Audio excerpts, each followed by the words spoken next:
favoris du mois de mai. Donc comme on est début juin, ça tombe très bien. Donc je vais vous présenter aussi bien des produits pour les cheveux, pour le teint, les yeux, etc. Donc commençons. Je vais vous parler d'un fond de teint. C'est le Dermablend de Vichy. Je l'ai en teinte numéro 12, Opale. Il se présente en stick.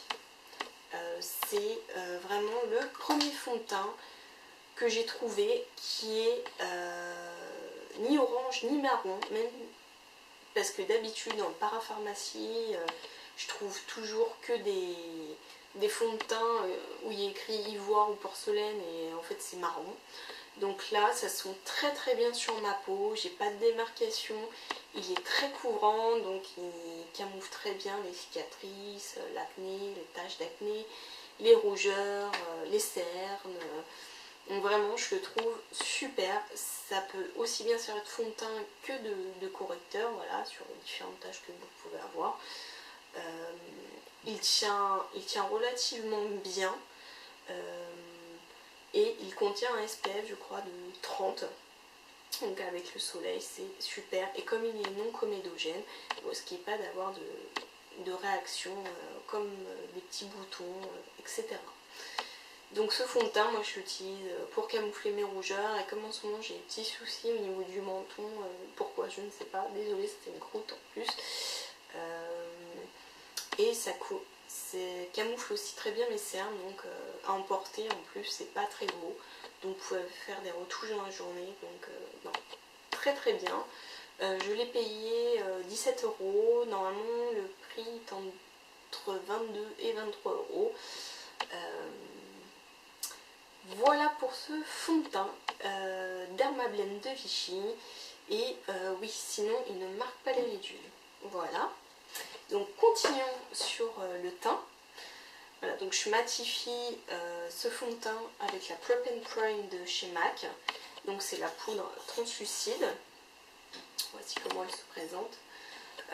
Ça fait très blanc comme ça, mais je vous assure que ça sent très bien la peau. Elle permet de flouter les défauts et aussi de matifier, mais sans assécher, ce qui est vraiment pas mal par rapport à la Laura Mercier que je possède. Je la trouve beaucoup moins asséchante et voilà, sur moi elle tient bien. Peut-être sur une peau vraiment grasse ça peut, on va dire, être moins efficace, mais là en tout cas, enfin moi je la trouve super. Elle fait pas plâtre ou quoi que ce soit. Donc voilà, tous les jours pour matifier ma Prep and Prime de chez MAC. Ensuite, on va continuer donc avec la marque, enfin cette même marque. Donc là, je vous présente les fossiles, enfin les demi-fossiles de chez MAC. Ce sont les numéros 20. Donc là, oui, effectivement, il y en a un qui est en train de se faire la malle. Mais je les trouve vraiment géniaux. J'avais jamais essayé les fossiles de chez MAC, j'en ai d'autres puisque voilà, j'adore les fossiles. J'en ai surtout le week-end ou en soirée parce que pour vous c'est un peu plus gênant. Mais j'ai toujours un petit souci, à chaque fois c'est dans le coin interne, ça tendance un peu à me gêner. Là, avec cela, aucun problème puisqu'il démarre, on va dire, à la moitié de l'œil et ça étoffe très bien le regard. Donc je vous les conseille, très confortable, il coûte 12 €. Voilà, donc il n'y a pas de colle de fourni. Moi j'ai la colle Duo qui marche très très bien. Donc je vous conseille vraiment les demi de chez MAC. Ensuite, toujours pareil, avec MAC, j'ai acheté des pigments. Donc je n'en avais pas avant. Là c'est le Naval Blue, voilà, de chez MAC. Donc je voulais acheter celui de la collection du moment Sailor, qui est aussi un bleu, et au lieu de s'appeler Naval Blue, il s'appelle Navy Blue, et voilà, il est décoré. Et puis en regardant les différents pigments, celui-là je l'ai essayé, je l'ai trouvé très bien, et je pense que c'est en fait exactement le même que celui de la collection Sailor. Alors pourquoi Naval Blue et Navy Blue, aucune idée. En tout cas celui-là faisait partie d'une collection, je crois que s'appelait Chan ou un truc comme ça, enfin bon, j'ai plus l'emballage, mais c'est un très beau bleu, et un bleu un peu qui peut être dans les tons entre guillemets, pas violet, j'aurais du mal à le décrire, en tout cas je le trouve très lumineux. Les pigments tiennent très bien, moi je l'applique sans fixe plus ou thermal, et très sincèrement ça fait pas des chutes, donc peut-être une ou deux, mais enfin bon, très sincèrement c'est plus que correct. Ils valent 22 € chacun je crois, donc si vous l'achetez au Sephora des Champs-Élysées, il y a un stand MAC, donc si vous avez les moins pour 20, les moins 20%, ça marche très très bien, et du coup vous les payez moins cher que sur le stand MAC classique. Donc je vais continuer avec un pigment. Celui-là c'est le pigment Kitschmas. Donc c'est un, on va dire, argenté rosé. En magasin, moi il faisait plus argenté, et puis à la lumière du jour il fait finalement un peu plus rosé. C'est pas bien grave puisque c'est un pigment qui est très lumineux, très bien utilisé en coin interne, ça vous illumine le regard. Pareil, très bonne tenue, et vu la contenance, je pense que vous en avez pour toute une vie. Donc voilà, les pigments MAC sont très très bien, très bonne découverte. Ensuite, donc pour les yeux, continuons sur cette chère tendance le bleu. Donc je cherchais un crayon plutôt bleu pareil, mais je voulais pas mettre non plus un prix de fou. Donc là c'est le crayon numéro 407 de chez Kiko, qui fait partie de la gamme Glamorous. Donc voilà, c'est un bleu. Donc là bon, il n'est pas taillé, mais je l'ai trouvé vraiment superbe. Il est entre le bleu et le violet. Il ressemble, on dirait le pigment de chez MAC, le Naval Blue. Donc voilà, je les utilise ensemble, vraiment génial comme association. Et voici pour le swatch. Donc voilà, c'est un bleu violet, enfin très très beau. Je trouve qu'il s'accorde très très bien à mes yeux. Donc j'en suis plutôt contente, et je crois qu'il m'a coûté peut-être 4 € et quelques, un truc comme ça, enfin vraiment moins de 5 € dans tous les cas. Donc non, très bon crayon, il tient relativement bien, c'est pas non plus, on va dire, une tenue de folie, mais bon, moi je le trouve quand même vraiment pas mal pour le prix, donc je vous le conseille. Ensuite, donc toujours pour les yeux, voilà, donc moi je suis une porteuse de lentilles, et bien souvent les mascaras ont tendance un peu à m'irriter les yeux, donc ça dépend lesquels, mais c'est pas toujours génial, on va dire. Là donc j'ai voulu me porter vers un mascara toujours en parapharmacie.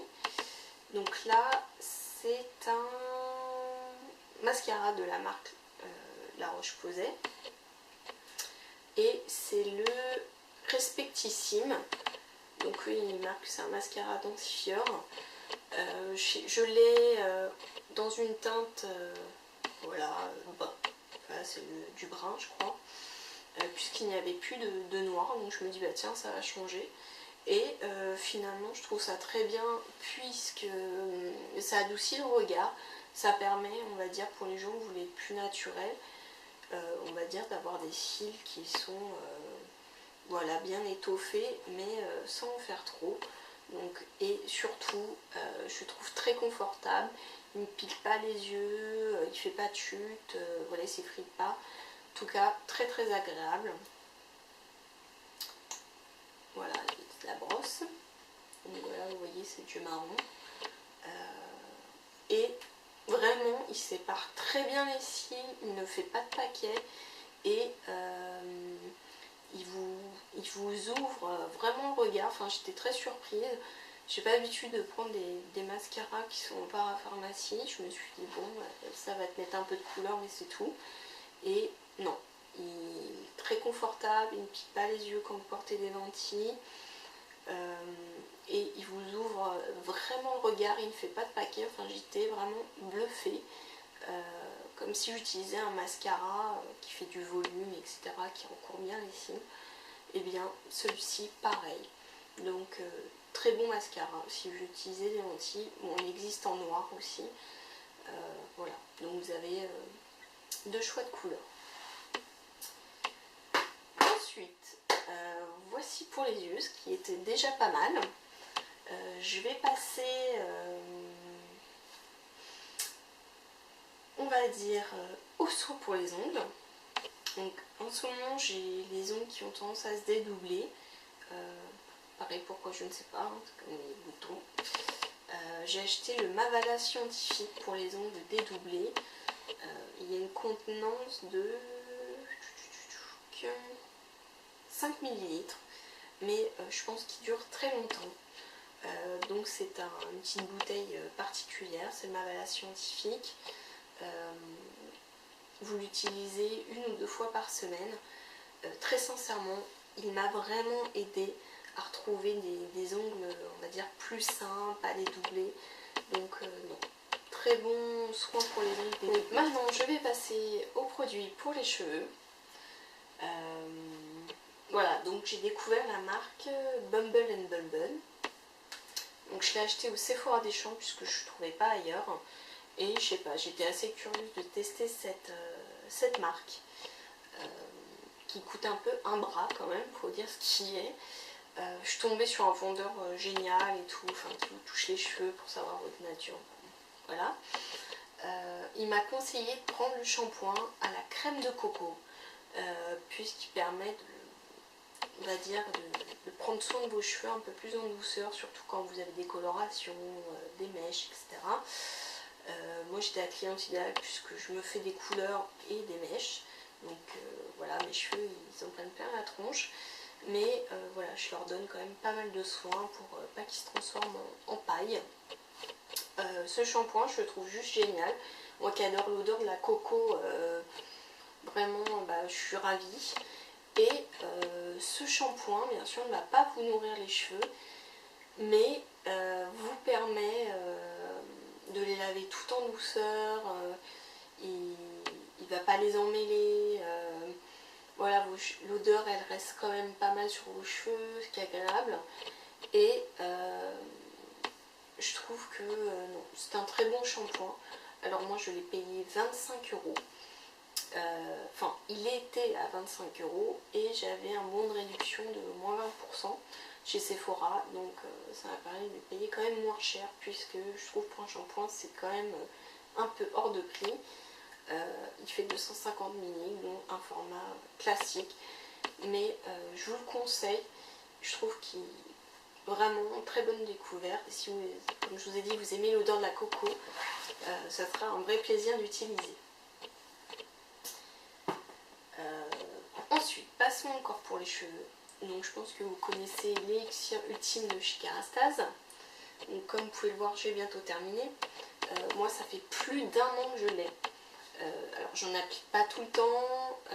Là en ce moment c'est vrai que je l'utilise beaucoup. J'ai tendance soit à le mettre avant mon shampoing, à laisser poser quelques heures, ou à l'utiliser juste en sortant de ma douche quand j'ai lavé mes cheveux. Et voilà, je l'applique sur les longueurs, les pointes, et voilà, je peigne. Et soit sinon je le mets en plus après un brushing, ou après j'ai utilisé mon lisseur. Je trouve cette huile géniale, multifonction. J'apprends à l'apprécier de plus en plus. Et quand vous avez les cheveux, on va dire, très secs, vraiment, elle est géniale. Ensuite, on va passer aux soins pour la peau.